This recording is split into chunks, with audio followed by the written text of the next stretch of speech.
Oh, come on. Come on in. Let's go. We gotta turn the energy up in here. Come on. Let's go. Shake it out. Shake it out. Shake it out. Turn it up. Turn it up. Turn it up. Woo! All right. Welcome to Universal Man. My name is Mark Weapon, aka Commander Q, and I'm here to help you reign victorious on the battlefield of the will so that you can conquer yourself and unleash your apex potential. And today what we're going to be talking about is one of the biggest enemies of your apex potential, perfectionism. Now, many of you know that you struggle with perfectionism. And if that's the case, well, then this is the video for you. But there are many of you out there who don't know that you struggle with perfectionism. So here are a few key tells that will let you know that, actually, you got a little bit of a perfectionism problem. So one example is someone who is all or nothing with their habits. They either are all in being super clean, eating broccoli and boiled chicken, or they're just pounding Doritos and Mountain Dew. Another example is someone who, when they have discipline going, if they slip just a little bit, all of a sudden, I'm just going to throw the whole thing away. I'm just going to, binge and do whatever kinds of crazy shit that, my immediate gratification pulls me to. Perfectionists also really struggle with doing one thing at a time, with making one big change. They try to change it all at once, or just not at all. So if you see yourself in any of those examples, well, relax, because I'm going to help you out. Perfectionism is interesting because on first glance, it almost sounds like it's a good thing. And in fact, many people wear the moniker of perfectionist as a badge of honor. It's almost a meme at this point when in an interview for a job, the boss says, tell me a flaw about yourself. And you say, my biggest issue is that I'm actually a perfectionist. I just try too hard and I care too much. Aren't I so wonderful? Hire me, please. I really need money. But here's the thing. If you are applying for a job at Universal Man and you tell me that your greatest flaw is perfectionism, that guarantees that I will not hire you, because true perfectionists do not get shit done well, if they get it done at all. Perfectionism isn't really about trying to get everything done perfect. In reality, perfectionism is just the inability to deal with mess and chaos and difficulty. So let's really break this down so it becomes crystal clear for you. At best, perfectionism shows up as insecurity in the face of uncertainty. So, for example, say you're trying to figure out your life path and there's no easy laid out path for you. You don't know exactly what's the perfectly right answer, and it's not all vacuum sealed and tied up and hand delivered to you on a silver platter. And because of that, you start to freak out. You start to become anxious. You feel insecure. That's perfectionism. You're worried about not doing it right and getting the right answer right away. Another example would be is if you are working on a project and you keep thinking about, what if this doesn't turn out well? What if it's not good enough? What if I don't know how to make it what I want it to be? And you use that anxiety and you let it build up inside of you, and it actually keeps you from performing better. It actually makes you perform worse. That's perfectionism. But as I said, this is perfectionism kind of at its best. And its best kind of already sucks. So what does it look like when perfectionism is at its worst? Well, at that point, perfectionism becomes a self-deceptive, self-indulgent, self-destructive process. So it basically becomes an excuse for you to not show up and do good things.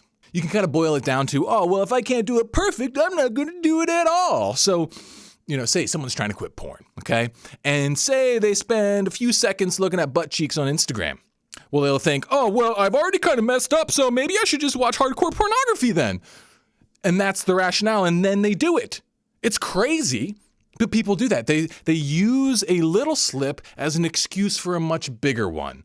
I've even fallen into this trap myself around productivity. I was like, I don't have my systems in place. I don't have the perfect to-do list. I don't have the perfect to-do list software. I should just spend months just swirling around this stuff instead of actually doing work, right? This is the kind of shit that we do all the time, and it's all rooted in perfectionism. So, Commander Q, what's the solution to perfectionism? The solution, my friend, is ruggedness. And contrary to what GQ might tell you, ruggedness has nothing to do with how big your muscles are, has nothing to do with what kind of truck you drive, has nothing to do with how much mud your boots track through the house. Ruggedness is the capacity to get things done ugly. Ruggedness invites the mess in for a party and is ready to go. Ruggedness is the opposite of the OCD, vacuum sealed, everything nice and clean and perfect mentality of perfectionism. Developing ruggedness is actually pretty easy. All you have to do is focus on progress. You have to focus on getting things moving in the right direction rather than making sure that they're moving there perfectly. You know what the biggest obstacle to that is? Pride. Pride. It's really just pride. It's like, people are unwilling to be in the process of becoming. They're unwilling to be in a state of not quite there, but getting there. They're either like, I either want to already arrive or I will not go. Which is absurd because mostly people just end up not going then, and they end up way worse off because they're too full of themselves. Now I hear the backliners start to whine, well, if you just focus on getting everything done ugly, well, how are you supposed to get any better? How are you supposed to optimize? How are you supposed to do this kind of stuff? And the key to this is that the rugged man optimizes through iteration. He does it through trial and error. He gets in, he grunts out a first attempt, and it's probably not very nice. It may not even work all the way, but he's moving in the right direction. And then next time he goes at it a little better, a little stronger. They've done studies on this. I'm sure you've heard of it about the people who they were told to build 100 clay sculptures or try and make one clay sculpture perfectly. Guess who got better quicker? The person who did lots of iterations, who took the rugged path of iterative development. I do this with my content creation all the time. I sit down, I open up the newspaper, and I just shit out a first draft that's absolutely horrible. But then, through iteration, you make it better. You form it into something that is good. You find the little nugget of gold in that pile of shit. And that's the thing, is you gotta be willing to get dirty. You gotta be willing to be less than perfect in order to be in the process of actually becoming. So if you're trying to develop a fitness routine, you don't need to have the perfect diet planned out. Good luck with that anyway. You don't need to have the perfect exercise regime. All you need to do probably is just start walking once a day. Just start walking. That creates a wedge in your life that you can then start iteratively making better. Maybe a walk becomes a walk plus some push-ups. And then maybe it becomes, maybe you go to the gym and you get on the elliptical. And maybe since you're used to the gym, maybe you start getting on the hack squat machine. And then maybe eventually you get into a full-fledged powerlifting program because you allowed yourself to evolve and you were not too proud to be in the process of becoming.